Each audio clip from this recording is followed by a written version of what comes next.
The winter of 1912 was not the sort of winter a village forgets. The frost on Beecham Lane clung to the hedgerows like glass, and chimney smoke hung low over the roofs, pressing the air with a kind of heavy silence.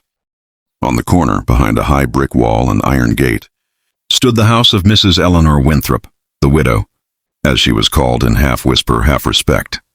The property was ordinary at a glance: clean curtains, a neat garden, ivy climbing the stone. Yet when workmen pried open one of her sealed cabinets after her absence, they stumbled upon something that would fracture the calm facade of the entire parish. What they catalogued inside those cabinets would later be described, in official terms, as the most disturbing private archive ever uncovered in a domestic residence. It was not the discovery of stamps alone, nor the glint of brass locks arranged like trophies, that caused grown men to falter. It was the sense of arrangement, the deliberate order. Each object labeled, tagged, filed away with a care that suggested not the chaos of a hoarder, but the calm patience of a collector who believed every acquisition belonged exactly where she had placed it. And among those tags and notations, certain initials, always initials, never full names, seemed to hint at stories that had not been told, or had been abruptly silenced. At the time of first reporting, newspapers reached for superlatives. The widow with the strangest passions, the most chilling cabinets of England, the gentle face of a monstrous appetite. Journalists, of course, fed upon rumor, but even their sensational phrases paled beside the quiet dread felt by the villagers who had known her in life. For years they had brought her baked goods after services, invited her to charity teas, and trusted her eye for detail when it came to identifying forged stamps. To reconcile that familiar figure with the cabinets was not just difficult, it was, for many, impossible. We must pause here for a note of transparency. What you will hear in this account is reconstructed from court records, parish archives, and the testimonies of those few who agreed to speak. Some elements have been dramatized to bridge gaps in the record, yet care has been taken to preserve accuracy of period and respect for the individuals involved.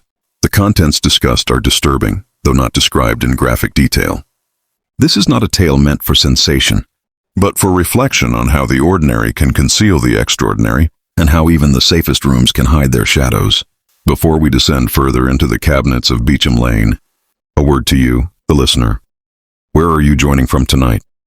The stories of small villages, forgotten names, and quiet houses belong, not to one parish alone, but to every community that believes evil only wears the face of the stranger. If you know such places, if you've heard such whispers, you already understand the chill that set into Beecham Lane that year.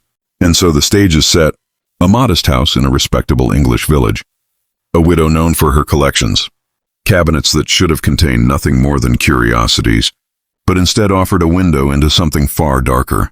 What was uncovered there has been called a curiosity, a scandal, and even a crime, but more than anything, it remains a riddle of obsession, memory, and possession. The question that haunted those who first looked upon the widow's archive was not just what she had collected, but why she believed those collections belonged to her at all. In the village's eyes, Eleanor Winthrop was the picture of restraint and dignity. When she walked into the parish hall on Sundays, her black gloves always matched the bonnet tied neatly beneath her chin, her face pale but composed. People whispered of her misfortunes, 3 marriages, 3 funerals, but they did not whisper with malice. Rather, they saw her as a figure of endurance, the kind of woman who bore grief without complaint and turned her energies toward gentler pursuits. Her small collections were spoken of admiringly. It was said she could identify the origin of a postage stamp by its watermark alone, or tell the maker of a brass padlock simply by the weight in her hand. These talents seemed harmless, even admirable, the quirks of a refined widow who filled her days with order when companionship had been taken from her. Her home reflected this cultivated image. In her sitting room, glass-fronted cabinets displayed rows of envelopes bearing exotic cancellations, tiny nations and vanished colonies, whose names stirred curiosity in the children she occasionally allowed inside. The locks, too, were arranged with such symmetry that one could almost forget their practical function. To see them in her parlor was like seeing jewelry displayed in velvet-lined trays. Even her manners seemed collected, measured, as if she believed every gesture, every word, should be catalogued and set in place. Those who admired her collection saw them as proof of character. A woman who preserved stamps was a woman who loved communication, who cherished connection. A woman who studied locks must value safety and reliability. These were the explanations the villagers offered each other, for they wanted to believe her peculiarities only sharpened her virtues. After all, what else was a widow to do with her solitude but occupy her mind with hobbies? The alternative, idleness, despair, gossip, was far less respectable. Yet beneath this admiration lingered a subtler tension. Stamps and locks were not the usual tokens of feminine pastime. Other widows knit, or tended roses, or baked for the needy. Eleanor's chosen artifacts suggested something more guarded, more transactional. To study stamps was to trace connections that passed between strangers, to claim a fragment of lives far away. To collect locks was to dwell on what might be fastened shut, what might be excluded, or perhaps what might be kept in. The villagers did not articulate this discomfort openly, but when they left her parlor, there was sometimes a silence, a slight hesitation before changing the subject. Financially, she was secure but not extravagant. Her first husband's estate had dwindled, leaving her with the house but little else. The second husband, a merchant, had replenished some funds before his sudden absence, and the third had provided a modest pension until his own unexpected death. To the villagers, this seemed a cruel but natural pattern, a woman repeatedly widowed, surviving by thrift and good habits. They could not know how carefully she recorded each transaction, each acquisition, as if every object, and perhaps every man, was another entry in her private catalog. Eleanor carried herself with quiet authority, a presence that discouraged impertinent questions. If asked about her late husbands, she would sigh lightly, lower her eyes, and say, "The Lord gives and the Lord takes away."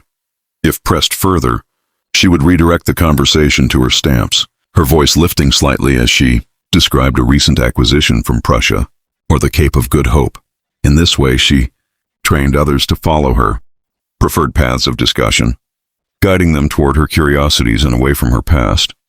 To the children who visited, she seemed almost magical, pulling out small albums with careful hands, letting them peer at bright scraps of paper that bore the promise of distant lands. To their parents, she was a reminder of endurance, grief without complaint, solitude without bitterness, and to herself, though no one knew it then, she was something else entirely. A keeper, not just of stamps and locks, but of stories, secrets, and lives arranged in perfect order, each piece fitted to her design.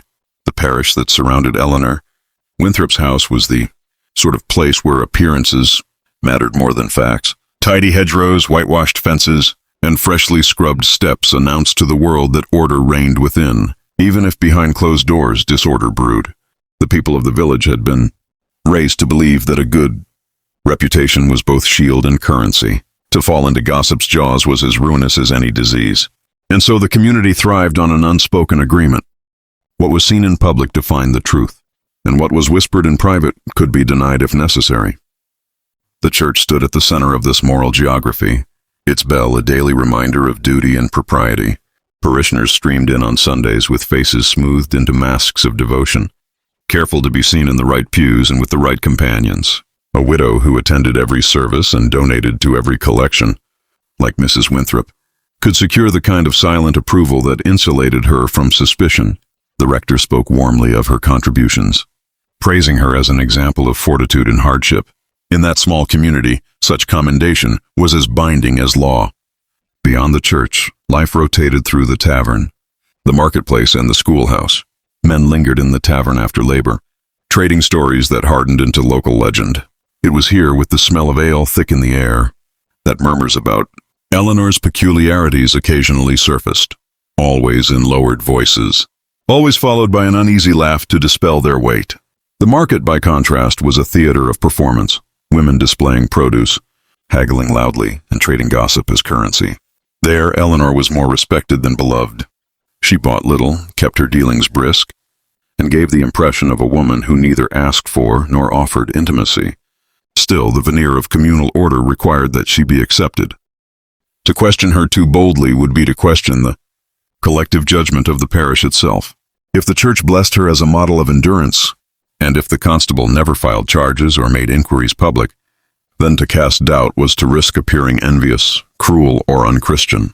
In such a climate, suspicion could exist, but it could not thrive openly. This dependence on appearances created a constant contrast between sanctuary and shadow. The churchyard, with its clipped grass and steady rituals, seemed a place of safety. Yet those same pews hosted the whispers of wives who wondered why certain tradesmen no longer called, or why Eleanor seemed to acquire items others could not remember selling. The tavern's laughter masked unease. The marketplace's bustle cloaked small silences when her black figure passed among the stalls. In every village there are figures who set the rhythm of gossip. The miller's wife who collected every rumor, the schoolmaster who scolded boys into silence but spoke freely among men, the grocer who weighed goods and weighed reputations in the same glance. Around Eleanor, these figures found themselves oddly restrained. Their tongues faltered, their words softened. It was not affection that stilled them, but something harder to name, perhaps a recognition that her dignity could not easily be pierced, or a fear that if they pressed too far, they might uncover truths they were not ready to confront. The result was a strange equilibrium, a community that prided itself on knowing everything about its members, yet chose not to know too much about her. This tension between the bright surface of reputation and the darker undercurrent of suspicion would hold until the first undeniable crack appeared. But for the moment, in the early years of the century, the village was content to maintain its fragile balance, never imagining how much weight was already pressing against the walls of Beecham Lane. It was in the autumn of 1904 when the first disturbance touched the edges of Eleanor Winthrop's carefully managed life. The parish locksmith, a man named Thomas Hensley, was summoned to her house on Beecham Lane. He was known to all in the village as a steady, capable tradesman, a widower himself with 2 sons apprenticing under him. Hensley's reputation was one of trustworthiness. Every gate, every cabinet, every strong box in the parish bore some trace of his handiwork.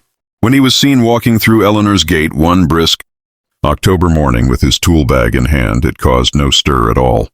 A widow requiring new locks for her cabinets was as ordinary as any other service call. He never returned.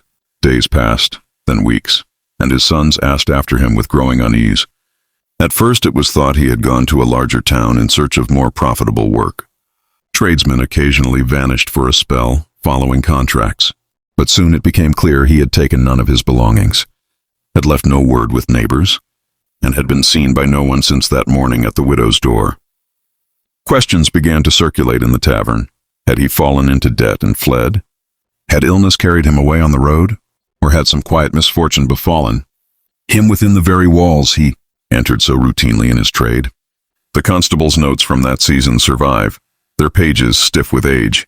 In them, he records interviews with Hensley's sons and neighbors, all confirming that his last known appointment was with Eleanor Winthrop.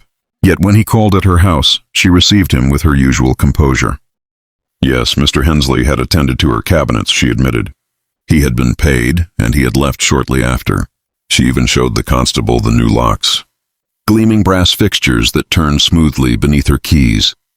There was no sign of disorder in the house, no evidence of violence, no trace of a man who had supposedly vanished there.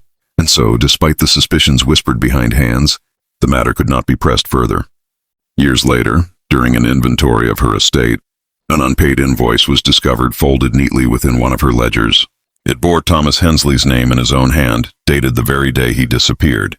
The sum was trivial, a few shillings owed for additional fittings. Why it had never been settled, why she preserved it at all, no one could say. But its presence suggested that his business with her had not ended cleanly, that perhaps she had kept a token of their unfinished exchange. The villagers remembered the contrast with painful clarity. Here was a man whose livelihood was to provide safety, to give households the assurance that what was locked would remain locked, what was secured would remain untouched, and yet his very trade seemed to have been his undoing. A locksmith who understood every mechanism of confinement had walked willingly into a house where he would never again be seen, leaving behind only his name on a bill and the cold brass of the locks he had installed. This was the first incident, though at the time it was not acknowledged as such. The constable closed his notebook. The church offered prayers for Hensley's soul, and the village returned to its routines. But beneath the surface, something had shifted. An absence had been recorded, and though no one dared speak it openly, the widow's shadow seemed longer each time she walked down the lane. In the spring of 1906, 2 years after the locksmith's disappearance, Eleanor Winthrop attended a regional collector's fair in a nearby market town.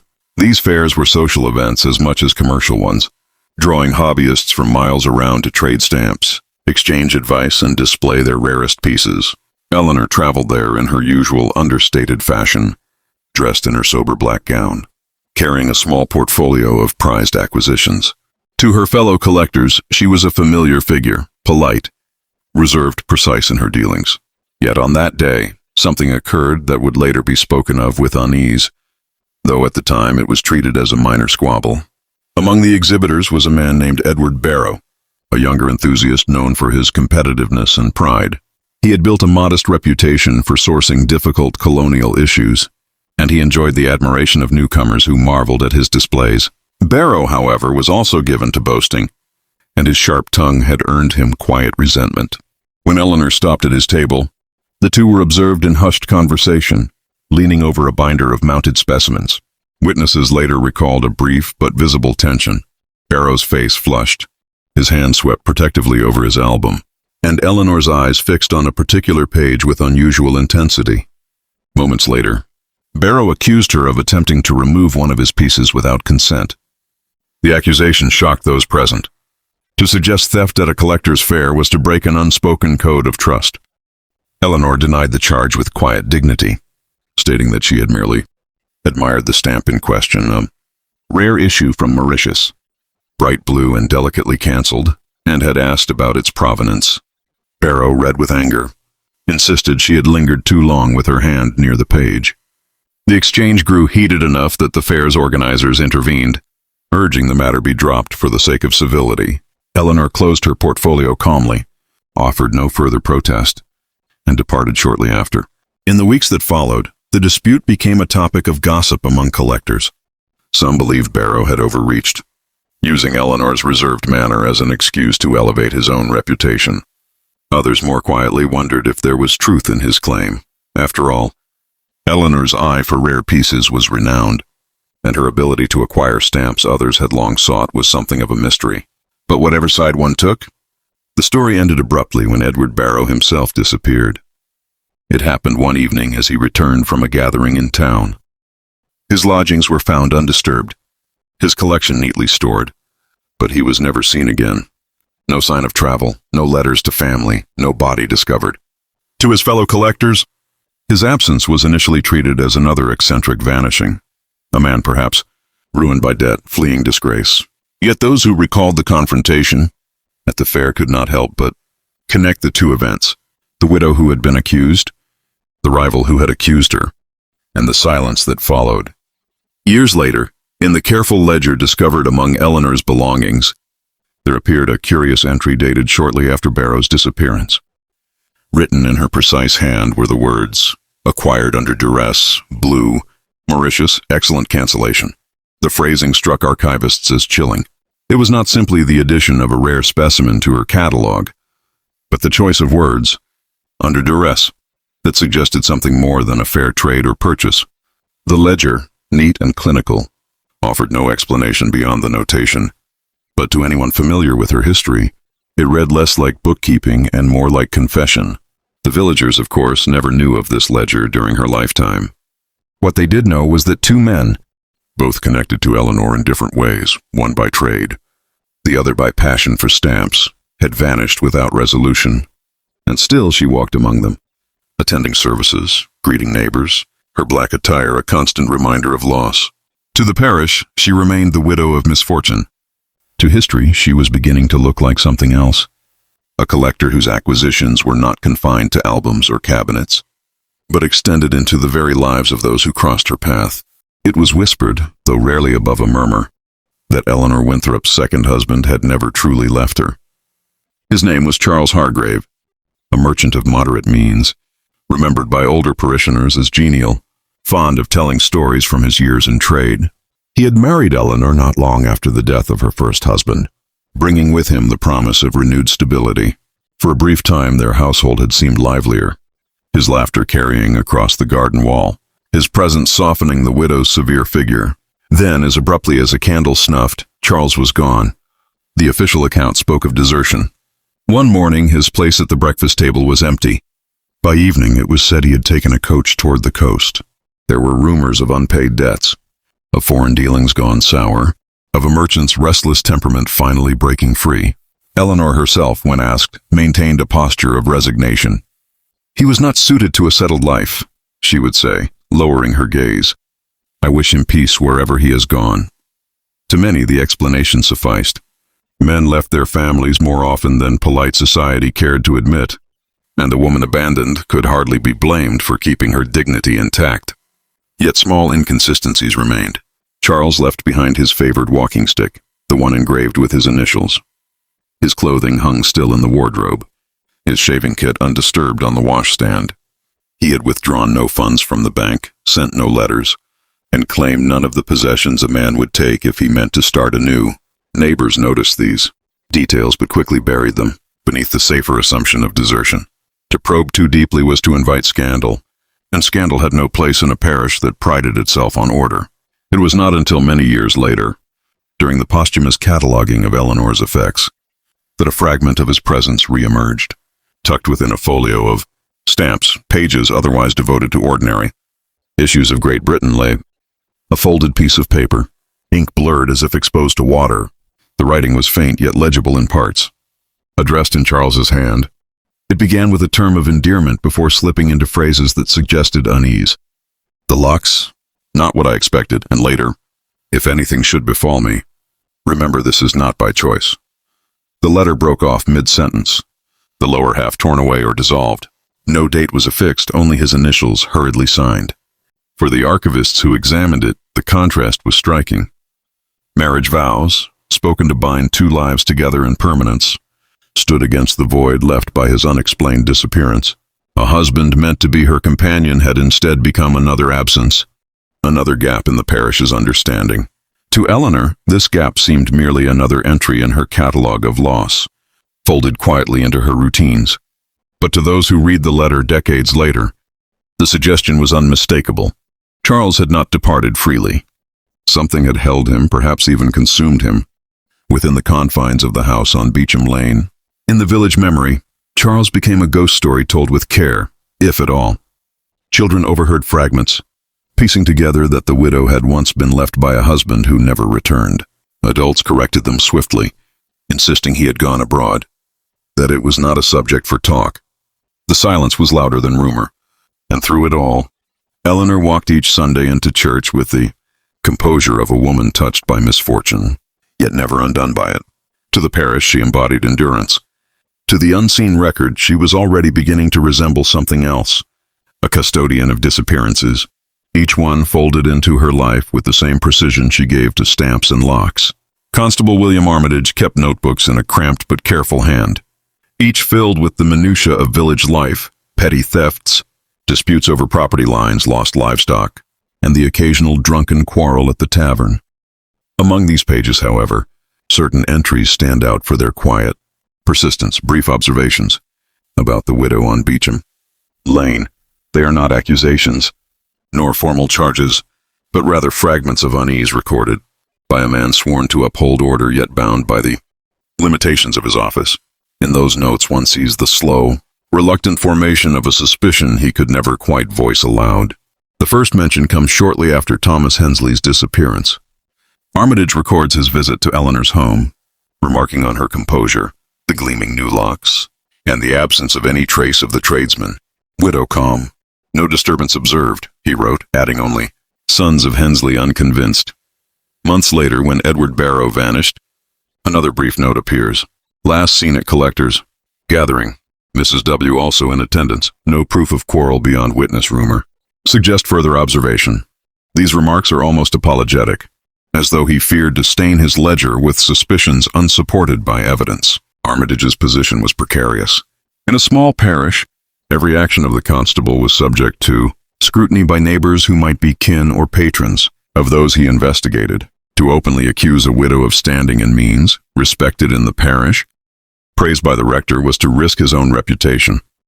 Moreover, the law demanded tangible proof, a body, a confession, a witness beyond hearsay. He had none. What he had were impressions, the faint smell of oil and metal in her parlor, the way her eyes lingered on his notebook as if she wished to catalog his words, the silence of her neighbors when her name was spoken in connection with the missing.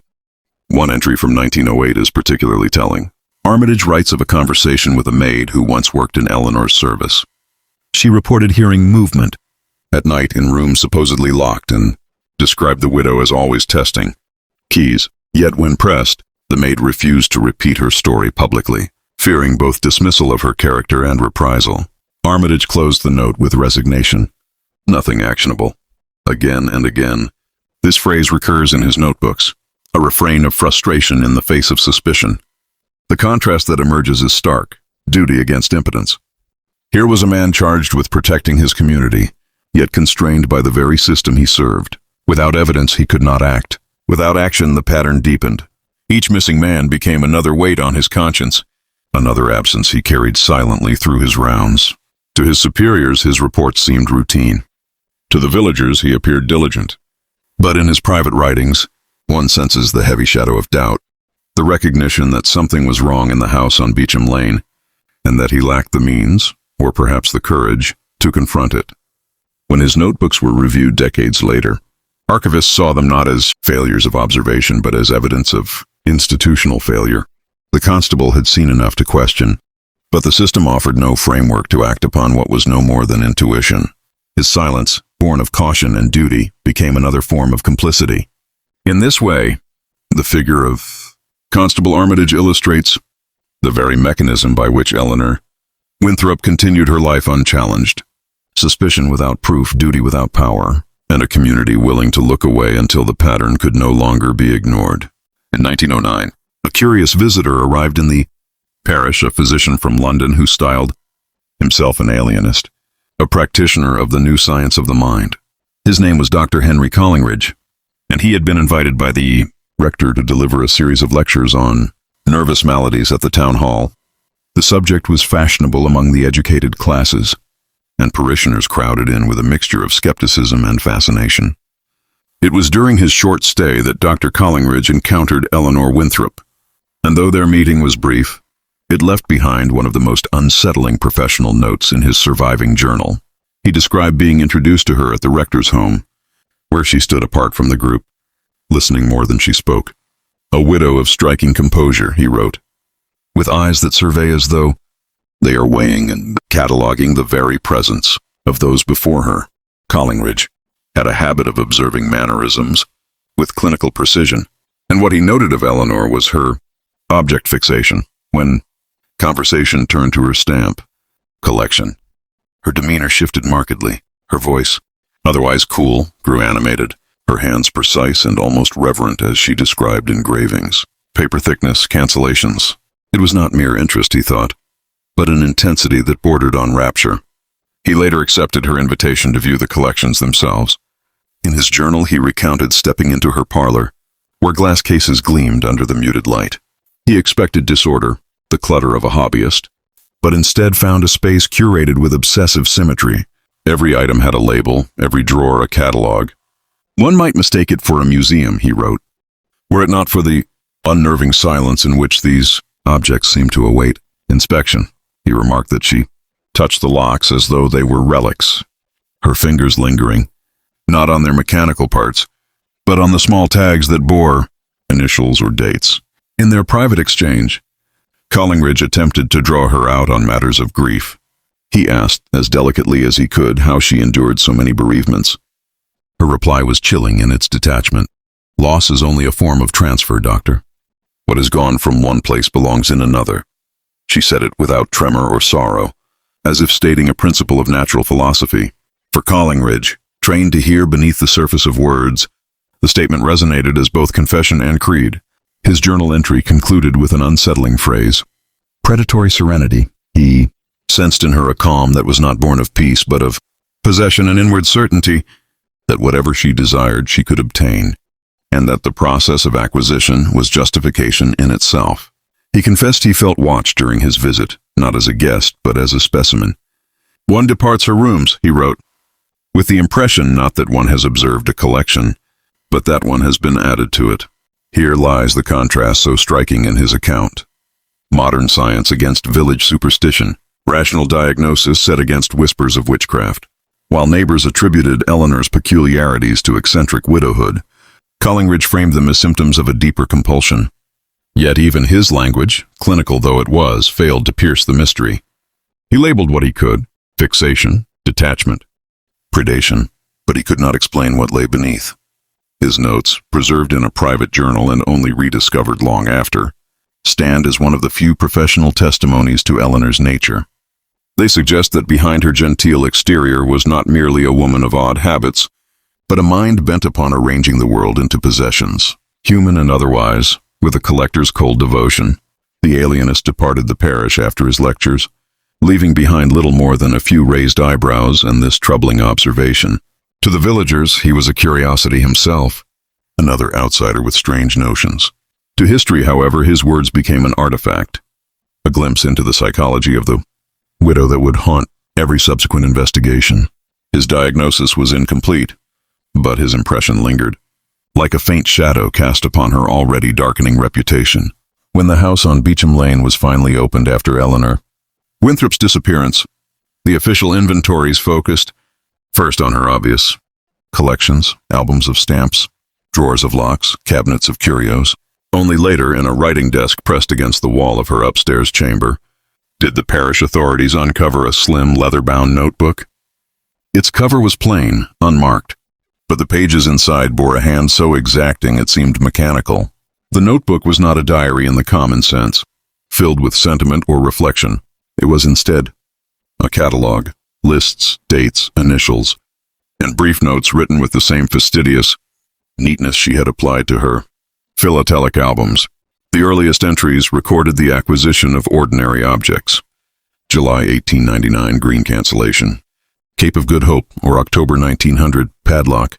Dudu Hensley, brass, new key, filed. These could be read as the orderly habits of a meticulous collector, no different from thousands of others who kept private logs. Yet as the pages advanced, the tone darkened. The notations grew colder, less about objects and more about what lay behind them. One page read, March 1904, commissioned work. Subject did not complete payment. Another, dated 2 years later, acquired under duress, blue Mauritius. Rival silenced. Always the word acquired, never bought or gifted. Always the clinical detachment of a mind that saw no distinction between a postage stamp and a human being. Perhaps most chilling were the entries where she substituted names with mere initials, as though each life reduced itself, in her ledger, to the shorthand of possession. CH, transfer complete. EB, added to collection. The stark brevity, without elaboration or explanation, carried a weight far heavier than description could. It was the language of one who did not feel the need to justify her actions to herself. For her, the act of recording was enough. The record was the justification. Tucked between 2 pages was a fragment of fabric, folded carefully, pressed flat as if it were a valuable specimen. No explanation accompanied it. On the facing page was a simple note: not all belong in display. Some must remain hidden. This suggested an awareness of concealment, a recognition that her cabinets represented only the visible portion of a far larger catalog.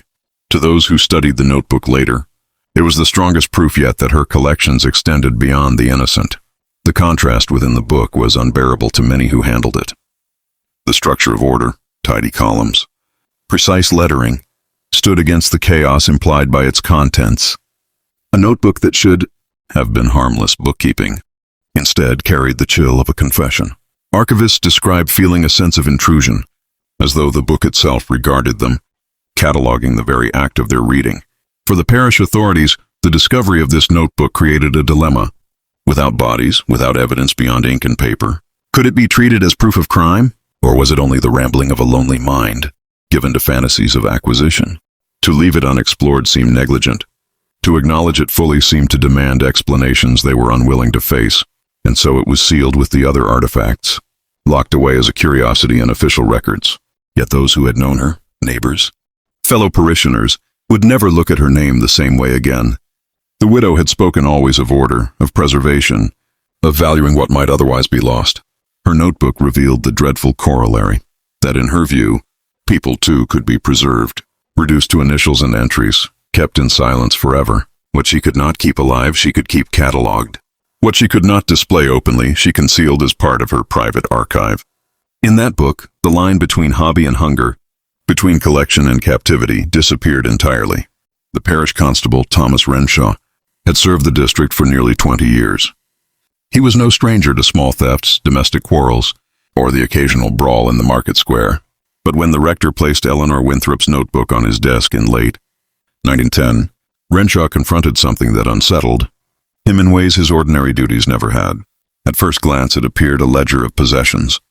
Only after reading carefully did he perceive the darker implications. The initials, the talk of transfer, the ambiguous references to silencing. Rivals, these were not the idle scribbles of a grieving widow. They hinted at design, at deliberate concealment. Renshaw approached his task with diligence but also with hesitation. He had little training in matters of the mind or in deciphering cryptic records. He began with the method he knew best, comparing the notebook's entries to the parish registers. He sought initials, dates, any correspondences with disappearances or deaths. Some matched unsettlingly well. The entry, CH, transfer complete 1903, bore cruel alignment with the sudden vanishing of Charles Hensley, a locksmith's apprentice whose absence had long been attributed to desertion. Another, EB, added to collection, 1906, coincided with the unexplained disappearance of a traveling stamp dealer named Edgar Biddle. The constable wrote in his report, "The coincidences are of such weight as to resist dismissal." Yet Renshaw was bound by the constraints of his office. He could not prosecute without evidence beyond suggestive initials and dates. His superiors in the county seat discouraged pursuit, urging him not to disrupt the peace of the parish with wild conjecture. This dismissal reflected the broader tension of the time, the village's desire for tranquility against the constable's growing sense of menace. Officially, Eleanor remained a respectable widow, a benefactress of the church and a woman of means. Unofficially, whispers spread that her collections hid more than stamps and locks. Renshaw's analysis deepened his unease. He noticed how Eleanor's entries bore the same precision as the official records he himself kept in the parish logbook. Yet where he recorded fines and minor crimes to maintain public order, she documented her acquisitions as if assembling a private archive of lives subsumed.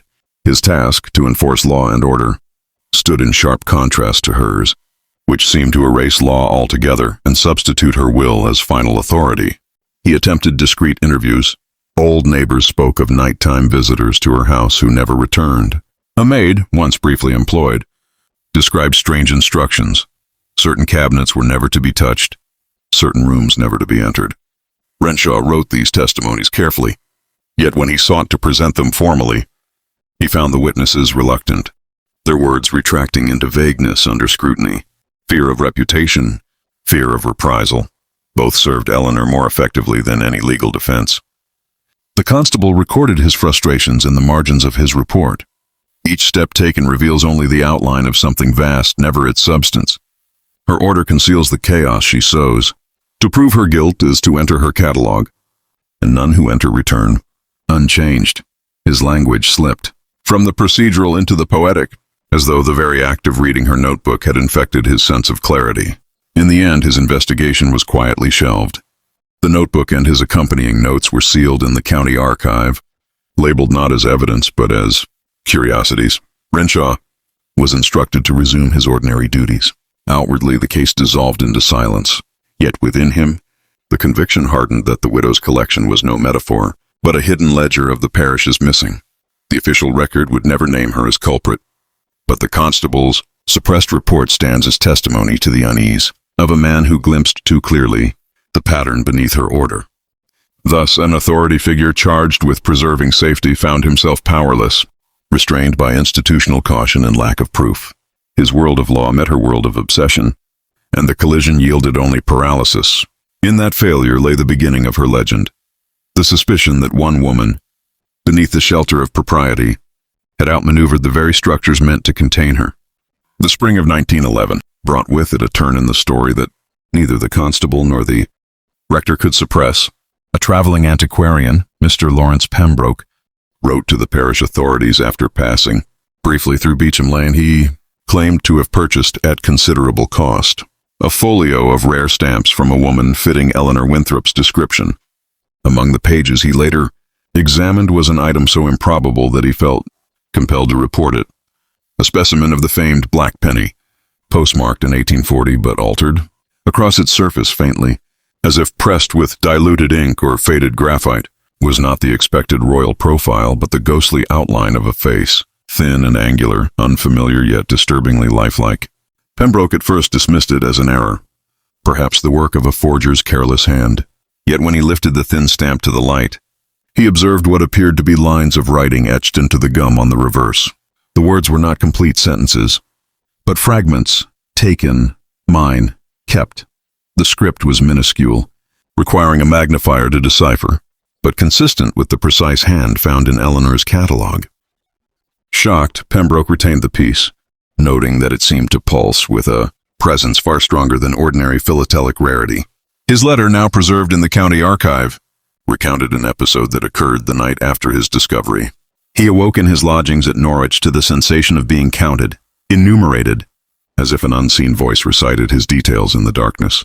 He claimed the experience lasted minutes, leaving him drained, convinced that the object itself carried with it more than historical ink.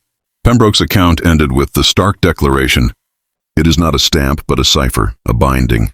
I wish it returned, yet I fear to release it." When the rector read this letter, he brought it immediately to the constable, who in turn attempted to recover the artifact. Pembroke, however, refused, arguing that its possession had now become his burden and that relinquishing it would only allow it to ensnare another.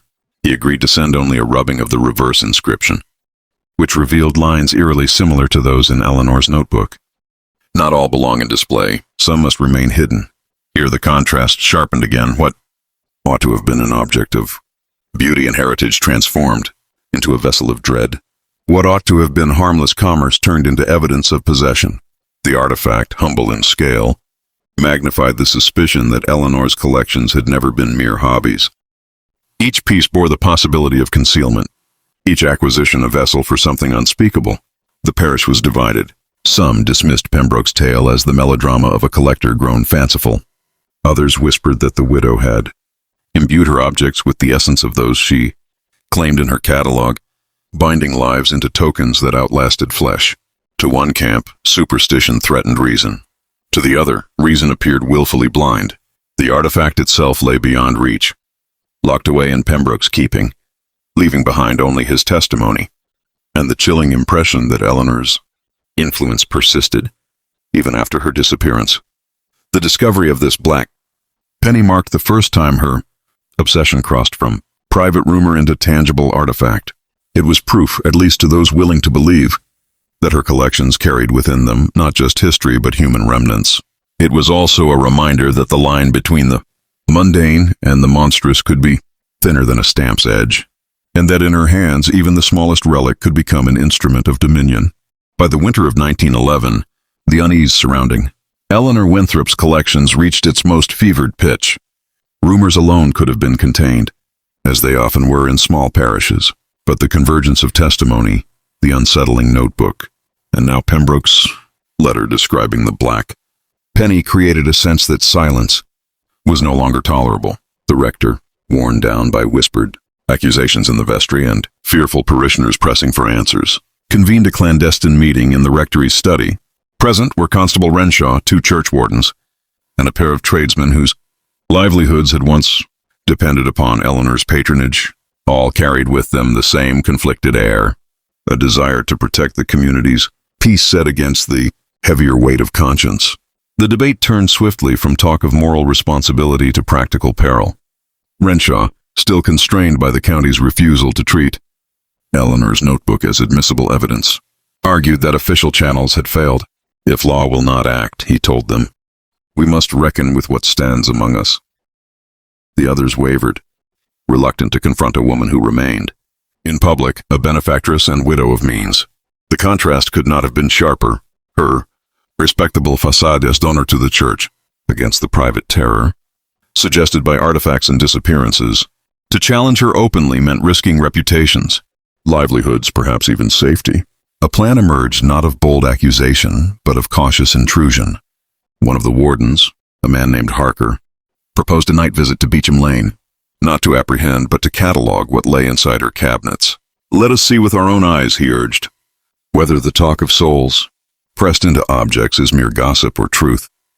It was agreed that 3 men, with Renshaw among them, would make the attempt. The rector, visibly shaken, blessed them not with words of scripture, but with a trembling hand upon each shoulder. He insisted on secrecy. No wives, no neighbors, no children must know until certainty was established. The tension of that gathering left behind its own artifact, a sheet of foolscap, preserved in the rector's papers, on which he had written their resolution in a trembling script. "We go not in malice, but in duty, not to condemn, but to uncover." That note, later sealed in the diocesan archive, testified to the gravity with which they approached their task. It also revealed their dread, for every line was hedged with qualifications, as if words themselves might shield them from consequence. Outside the walls of the study, life in the parish carried on as though untouched.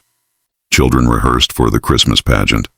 Shopkeepers prepared holiday wares, and the bells rang each Sunday, as they always had. Yet beneath the familiar rhythm ran a current of fear. Doors were bolted earlier in the evening, shutters latched more tightly. Neighbors avoided Beecham Lane after dusk. A kind of collective silence fell over the community, the hush that precedes a storm. In that silence, one truth hardened. The institutions meant to protect them, the law. The church, the county, had faltered. They had refused to act decisively against Eleanor Winthrop, leaving ordinary men to shoulder extraordinary risk. What should have been a matter for courts and magistrates had become, instead, a vigil of fearful parishioners preparing to confront a woman they could neither fully accuse nor safely ignore. Thus the stage was set for a confrontation not born of courage alone, but of necessity. The failure of authority forced individuals into action, binding them together in secrecy and dread. The decision was made on a chosen night. They would cross the threshold of the widow's house. Whether they uncovered eccentricity or evil, they could no longer live with shadows unexamined. The line between curiosity and peril had been crossed, and in that choice, the quiet parish surrendered its innocence. The chosen night fell in late January of 1912, when the parish lay under a muffling quilt of snow. The air was still, the moon only a sliver, and the lanes leading to Beecham Lane glistened with frost. Constable Renshaw, accompanied by Harker and another tradesman, Samuel Griggs, made their way in silence, their breath rising like smoke in the bitter cold.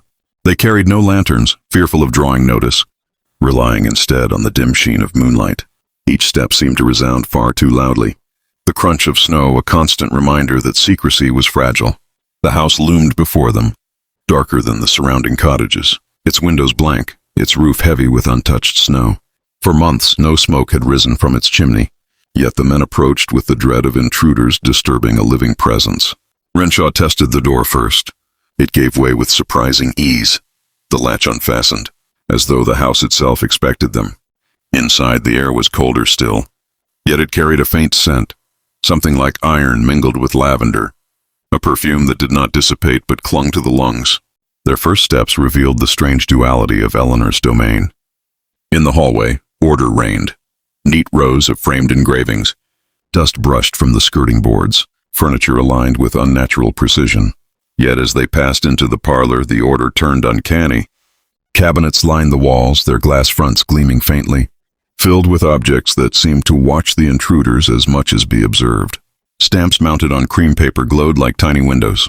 Locks of every make and metal gleamed dully, each tagged with dates and initials. Harker muttered a prayer under his breath, while Griggs, though less given to superstition, rubbed his gloved hands nervously against his coat. They set about their grim task with trembling determination. Renshaw opened one cabinet drawer and found not the expected albums, but a set of envelopes, each bearing on its flap a carefully inked initial. Inside, instead of letters, were scraps of cloth, locks of hair, and in one, a withered ribbon knotted tightly. He replaced them quickly, unwilling to dwell on their significance. Griggs forced open a smaller chest and uncovered rows of keys, none labeled but arranged with military precision. The sight suggested that the house itself might contain doors yet unseen, each key a silent invitation or warning. The most disturbing discovery occurred when Harker, emboldened by frustration, lifted the lid of an oak trunk pushed against the far wall. Within lay a collection of ledgers, each resembling the notebook already known, but expanding the catalog many times over. The entries stretched across years, recording initials with dates and, at times, brief remarks. Resistance prolonged, subdued, failed. Attempt, disposed discreetly. It was not one notebook but a library of them, a private archive detailing what no law had ever proven. Harker staggered back, whispering that the rector must see it at once. As they worked, each man felt an oppressive awareness pressing in. The silence of the house was not empty but charged, as though the walls themselves held breath. Renshaw wrote later, in his suppressed account, that he felt as though we had entered not a dwelling but a catalog itself. Each of us observed and weighed for placement. At intervals, a creak would sound from the upper floor, though none dared climb the stairs. The sense of trespass grew unbearable, and yet the need to uncover more held them longer than wisdom advised. Finally, when the hour neared midnight, they withdrew, carrying with them only a single ledger as proof. To seize more felt dangerous, as though stripping too many pieces from her. Order might provoke consequences they could not foresee. They closed the door behind them, but not before Renshaw swore he heard the faint rattle of a lock turning from within, though no hand had touched it. The men returned to the rectory pale and shaken, unable to articulate fully what they had seen. Their words faltered between evidence and impression, between fact and fear. What they carried, though, was enough. Pages that bore Eleanor's unmistakable hand. A ledger that listed initials matching the names of those long vanished from the parish. For the first time, suspicion had crossed into certainty. Yet with certainty came terror, for the discovery implied not only her guilt but her deliberate mastery at concealing it. That night marked the parish's true descent. No longer could anyone pretend her collections were harmless eccentricities. They had glimpsed the breadth of her archive and, in doing so, had bound themselves to a secret larger than any they could confess openly. The widow's house, though silent and seemingly empty, had revealed itself as a vault of horrors disguised in perfect order. And in crossing its threshold, the men knew they had not only uncovered her secrets, they had, in some sense, become part of them. Word of the night visit did not spread widely at first. The rector, fearing scandal, swore the men to silence, but secrecy once shared begins to erode. Within a week, whispers traveled through the market stalls and the pews. People did not know. Details only that something had been found in the widow's house. Something terrible enough to pale the constable and send Harker into a stammer. The absence of specifics only deepened the fear. Rumor filled the gaps with imaginings. Some claimed the men had seen bones sealed in cabinets. Others spoke of jars containing unholy fluids.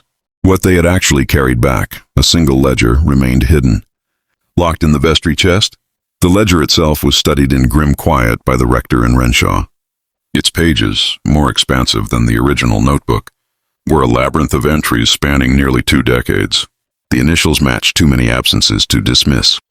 Parishioners who had moved away, traders who had fallen on the road, even a maid once said to have taken a position in another county, all appeared in cold ink, marked by phrases such as added, retained, and disposed. What stunned the rector most was the precision of the records, as if Eleanor had imagined herself a custodian of souls, keeping account where God had not. But beyond the horror of content lay the institutional crisis it created. To present the ledger to county authorities meant admitting that the parish had long tolerated rumors without action. It meant confessing that they, through negligence or fear, had allowed a collector of lives to operate in their midst. For the church, it risked scandal. For the constable, professional ruin. Here again, the contrast cut deep, duty to truth, against duty to preserve the fragile stability of the community. The men hesitated, caught between conscience and consequence. Outside their deliberations, fear began shaping behavior. Families kept children close after dusk. Farmers reported locking their sheds and barns, as if any unsecured object might be absorbed into the widow's invisible archive. One woman claimed that in the silence of night she heard the sound of papers shuffling, though no hand touched them. Another swore she found initials scratched faintly into her window pane, marks she wiped away only to see return by morning. Whether delusion or some lingering influence, the sense spread that Eleanor's catalog had outgrown her house and now seeped into the parish itself. Meanwhile, the men who had entered her home could not shake its effect. Griggs withdrew from company, drinking heavily, and refusing to pass Beecham Lane even in daylight. Harker suffered dreams in which he stood before endless cabinets, each drawer opening to reveal not objects but faces staring, wordless, awaiting their turn to be catalogued. Renshaw, more stoic, nevertheless wrote privately that he felt himself entered upon a page of the moment he touched the ledger, as though his act of reading had placed him within her order. The institutional failure grew sharper with each passing day. Neither county magistrates nor diocesan superiors responded with urgency.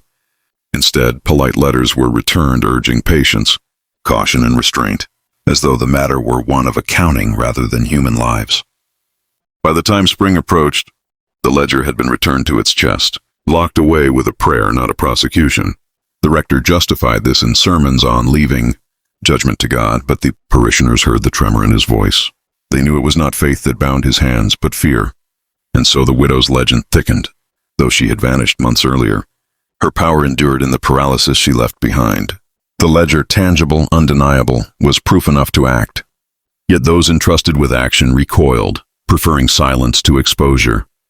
The community lived suspended between knowledge and denial, truth and protection. Each day that passed without resolution added weight to the suspicion that Eleanor Winthrop had not been defeated at all, but had succeeded in the cruelest manner, by transforming her collectors into her collection, making even their silence a line in her invisible archive.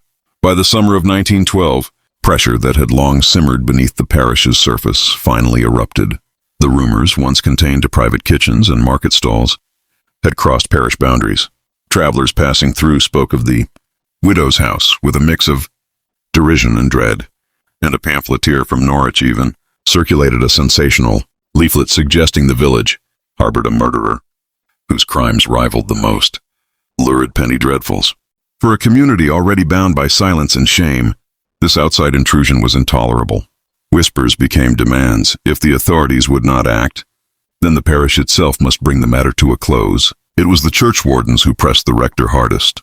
If we do nothing, Harker argued at a late-night gathering in the vestry, we become accomplices in her order. She catalogued us once, she will catalogue us again. And if not her, then the fear she left behind.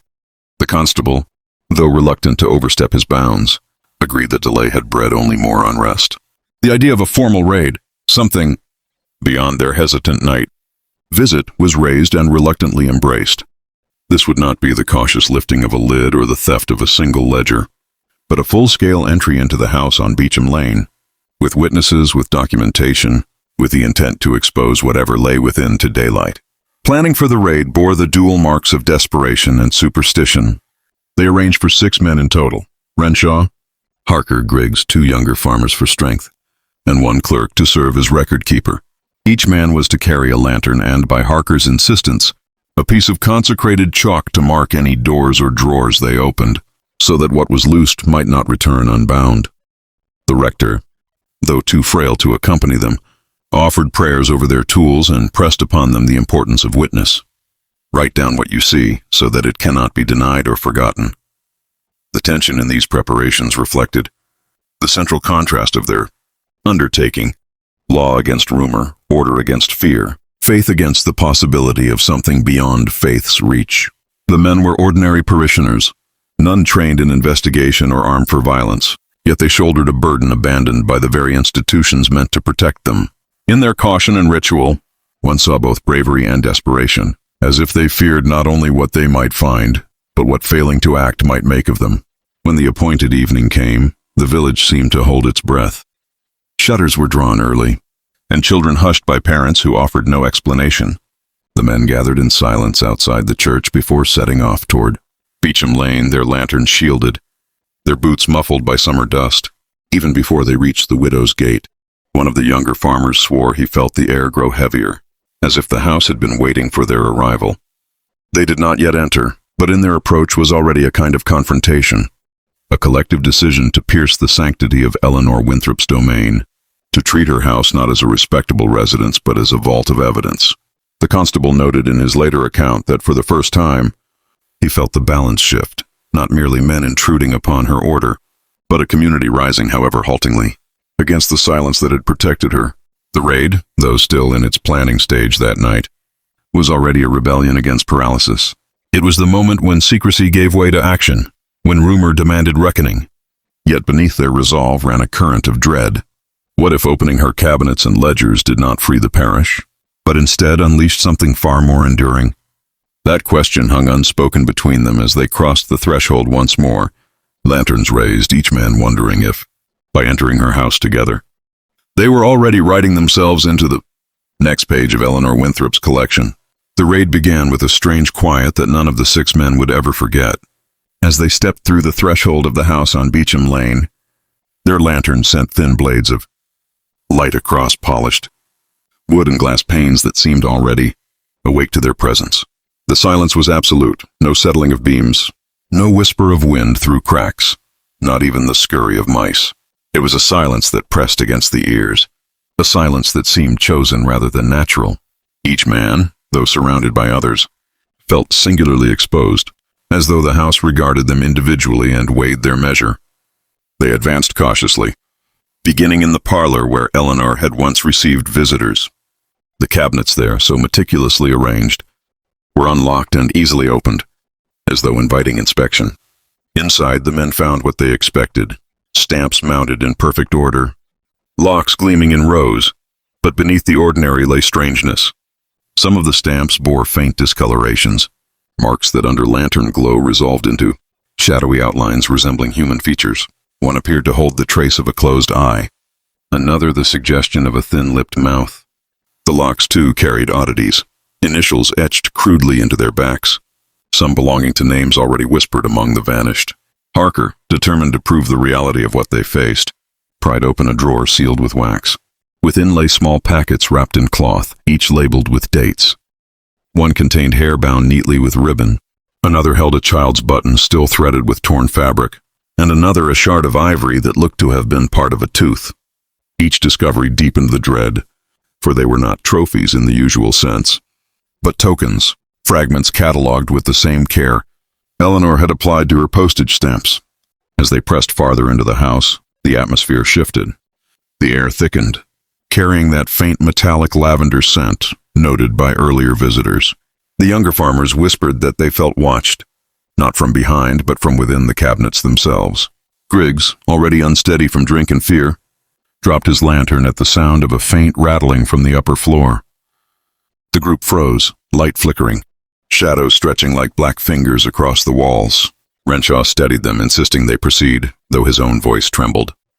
They ascended the staircase with the unease of men climbing toward judgment.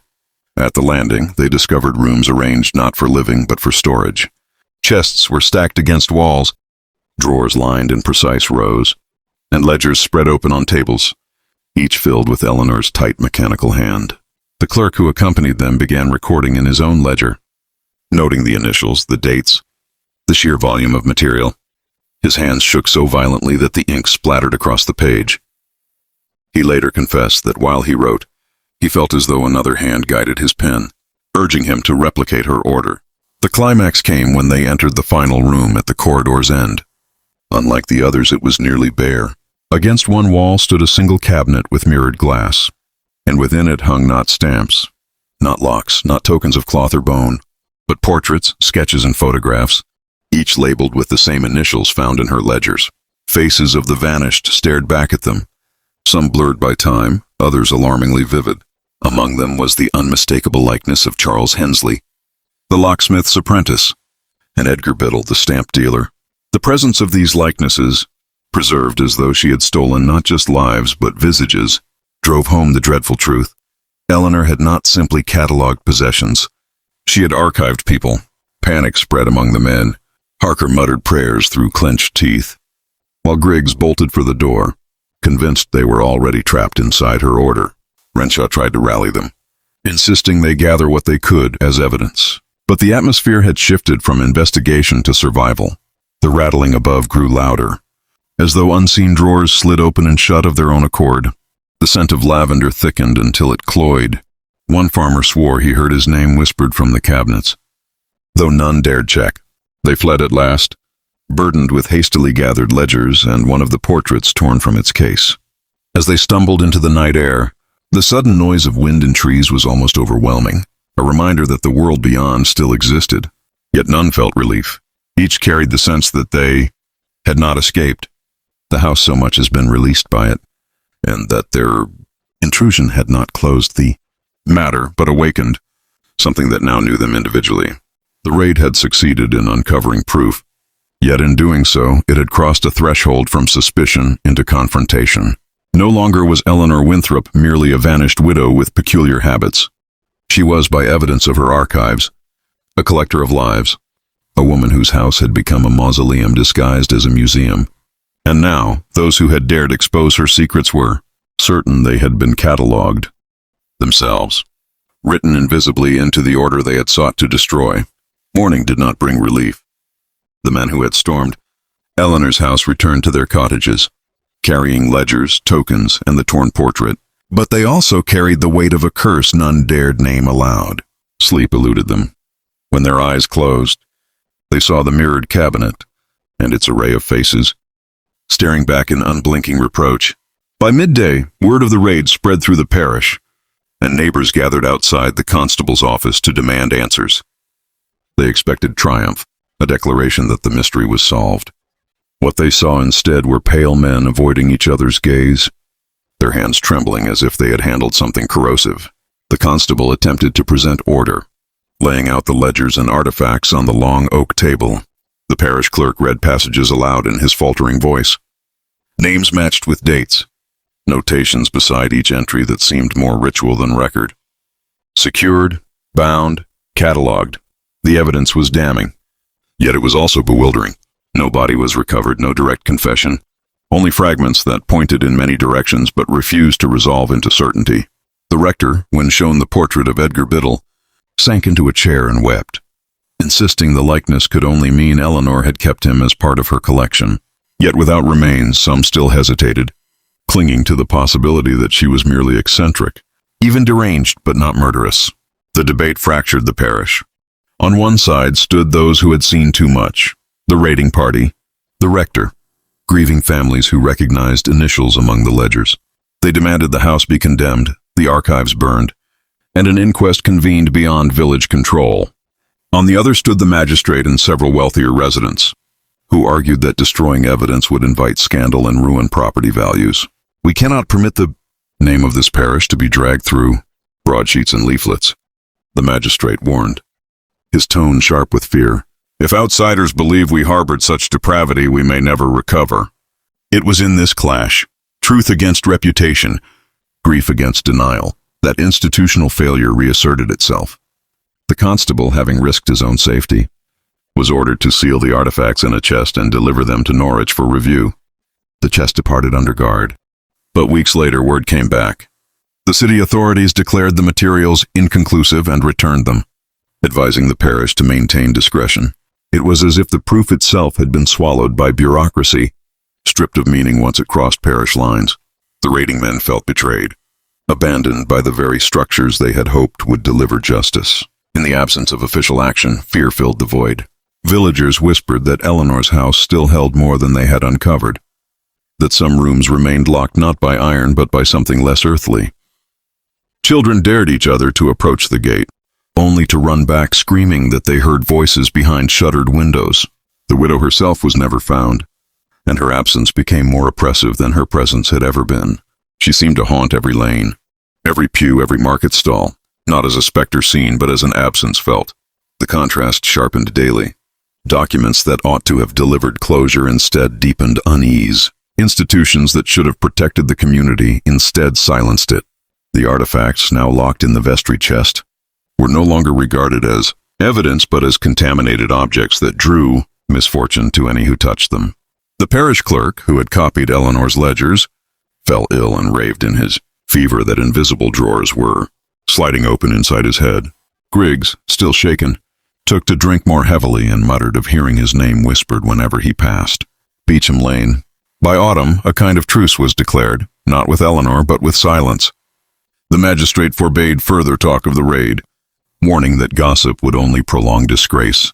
Families of the vanished were urged to seek solace in scripture rather than suspicion. Yet even as the official narrative pressed for calm, the unofficial one grew darker. In the alehouse and the marketplace, People swore the widow had succeeded in her final collection. Not of stamps or locks, not even of husbands, but of the parish itself, bound in fear and sealed in secrecy, just as meticulously as the tokens in her drawers. It was during this period that letters began to circulate. Anonymous notes, slipped under doors or left on thresholds, written in the same mechanical hand seen in Eleanor's ledgers. Some were brief, secured, observed, noted, while others contained longer catalogues of names, including villagers still living.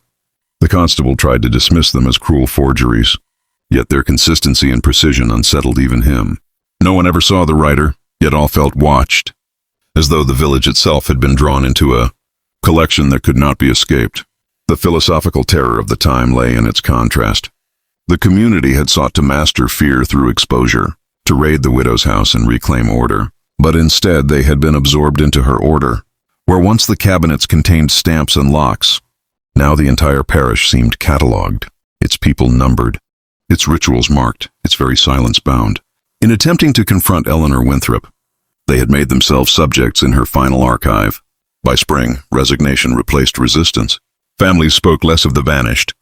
Marriages were hurriedly arranged, and children were baptized earlier than custom, as though to mark them before Eleanor could. The magistrate declared the matter closed by circumstance, forbidding further discussion in official settings. Yet in private, the question persisted. Had Eleanor truly vanished, or had she only completed her work? This uneasy truce gave the appearance of normalcy, but beneath it ran a darker certainty. The raid had not freed them. It had chained them more securely. The widow's absence had become more powerful than her presence, and her collection had expanded beyond tokens and portraits to encompass an entire community, bound by fear, preserved in silence, and filed away in a ledger no one could see but all believed existed. The house stood as its monument, a locked cabinet of brick and wood, waiting for the next hand bold or foolish enough to open it. By the time summer returned, the village had grown accustomed to its own silence. The house on Beecham Lane remained untouched, its shutters swollen with rain, its garden overrun with weeds that seemed to flourish more wildly than in any other plot. Yet the unease had not faded. If anything, it had thickened into a ritualized avoidance. Neighbors no longer pointed as they passed. They simply lowered their voices, crossing to the opposite side of the road as though instinct, not choice, compelled them. Children no longer dared one another to touch the gate. They spoke instead of shadowy figures glimpsed at the windows, not of Eleanor herself, but of others, men and women recognizable from the old. Sketches, standing silent, preserved in her archive of the unseen. The vestry chest remained sealed, its contents officially unexamined. But whispers said that on stormy nights, when the church timbers groaned and the rain lashed the glass, faint scratching could be heard from within the chest, as though pencils dragged across paper or drawers opening in restless sequence. The rector, who once urged the men to bear witness, now refused to enter the vestry at all. He preached from memory, his sermons circling endlessly around themes of temptation and judgment, warning that not all sins could be buried by earth or fire. His health declined much as Renshaw's had, and parishioners remarked that he seemed less like a shepherd guiding his flock than a man waiting for his own name to be called from some invisible roll. The artifacts, once intended as proof, had instead become relics of dread. Families who had recognized initials among the ledgers no longer spoke openly of their grief. They wore it instead as a kind of quiet badge, a mark that they too had been gathered into Eleanor's keeping. In this, the community revealed its greatest contrast, the desire for justice against the weight of resignation, though many knew the truth in their bones, that Eleanor's collections had gone beyond hobby into sacrament, that her ledgers were not merely records but rituals. They chose silence over confrontation. Better, it seemed, to live under the shadow of her order than to risk awakening it again. Yet there were moments when silence frayed. A farmer's wife, finding one of the anonymous notes on her threshold, burned it in her hearth, only to find the ashes arranged neatly the next morning on her table, spelling out her initials. A young boy playing near the lane returned home with a stamp pasted to his sleeve, one that bore the faint impression of a human eye. The constable dismissed these as fabrications, but even he no longer walked past the house after sundown. He confessed once in alehouse confidence that he dreamed of locks without keys, and in every dream they bore his name scratched upon their brass. By the close of the season, the parish had settled into a strange half-life. Outwardly, work continued, crops were tended, marriages solemnized. But beneath, the sense grew that the village itself had been transformed into Eleanor Winthrop's final collection, a living archive, bound not in cabinets and drawers but in the hearts and silences of those who remained. The absence of action by the authorities, the failure of the raid, the refusal to confront the evidence all served to seal the parish into that archive. They were not simply people in a place. They were catalogued entities, filed in a ledger no one dared to open. And thus the village lived on, its days marked not by bells or seasons, but by the quiet certainty that they were entries in a collection they could not escape. The house stood as the index, the chest as the repository, and the silence of its people as the binding.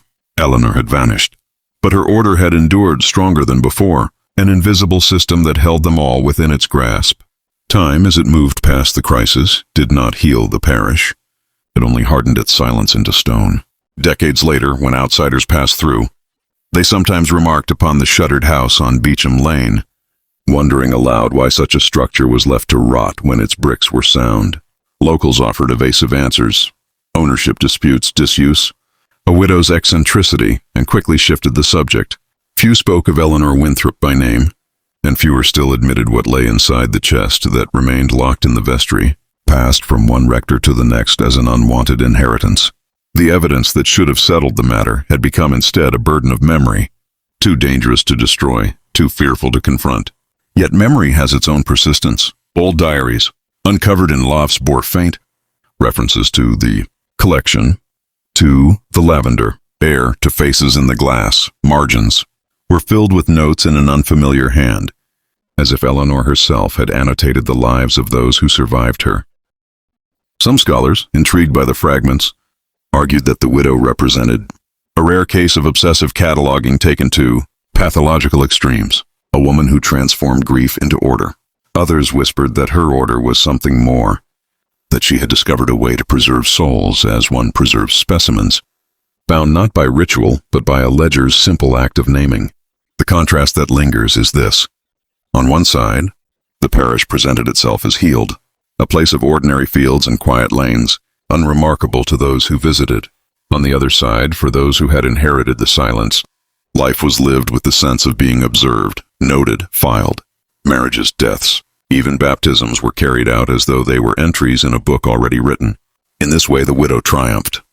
Though her body was never found, her absence became the greatest presence of all, ordering the lives of those who survived her. What lesson remains from this history is uneasy. Institutions failed not through malice but through fear of scandal, and in that failure they ceded the field to a solitary woman's obsession. Community too failed, choosing silence over confrontation, preservation of reputation over pursuit of truth. And so a single collector, armed only with ink, cabinets, and a will for order, reshaped the moral landscape of an entire parish. Perhaps the widow did nothing supernatural at all. Perhaps the cabinets were only cabinets, the ledgers only books, the portraits only likenesses. But if that is true, then it was not her sorcery that bound the parish, it was their belief, their dread, their silence. If the cabinets held only wood and paper, then it was the people themselves who made them into reliquaries. And if that is so, the most haunting element of the story is not what Eleanor Winthrop did, but what those around her allowed her to become. The house still stands, its shutters gray with rot, its garden overgrown. To this day no one has lived there. Travelers who stop to look often remark on the odd stillness of the lane, the way even birds avoid the trees nearby. They rarely linger. The villagers do not discourage them from moving on quickly, but they do not explain why either. They have learned the power of silence, the weight of names, and the danger of collections that seek to preserve what ought to be let go. And so the story ends not with justice, nor with cleansing fire, but with a question. What is it we keep? And what is it that keeps us? The widow collected stamps, locks, and husbands, but in the end, she collected something greater. She collected silence, and silence more than any artifact has proven to be her most enduring possession.